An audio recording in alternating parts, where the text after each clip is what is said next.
what I want to say, Mr. President, is what I've been saying all along this year since the Biden budget came out.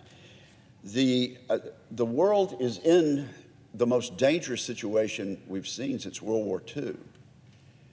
And this Biden budget, which is now enshrined in this debt ceiling bill, is woefully inadequate. It amounts to a cut in defense capability.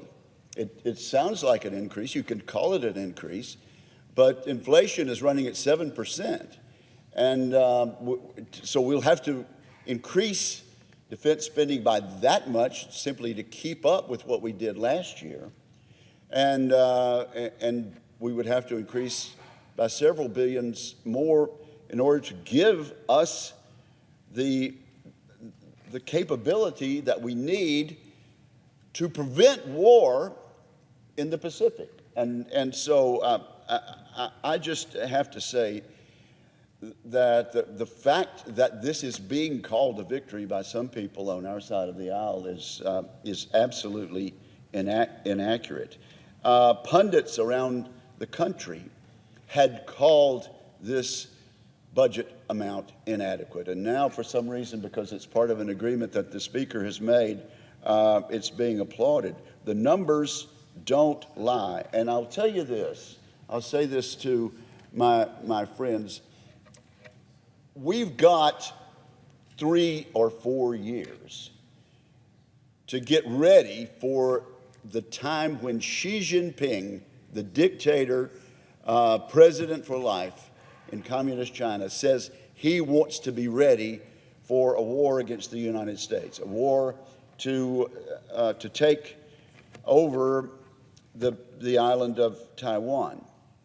The decisions we make today can be implemented if we have the resolve to do them by 2027.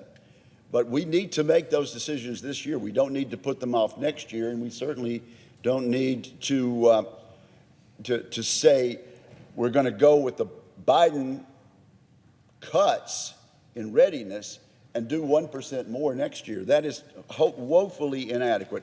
And let me say this before I yield to my friend from Alaska.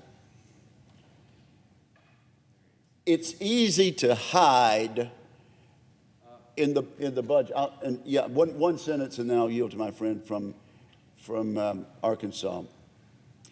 It's easy to hide inadequacies in a defense budget. People still get their Social Security checks. They still get their paychecks.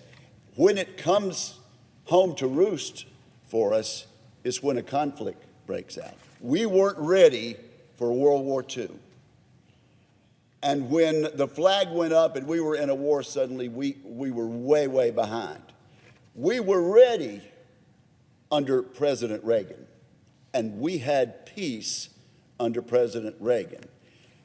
When we are ready, we have the ability to avoid conflict, and this budget simply does not do that.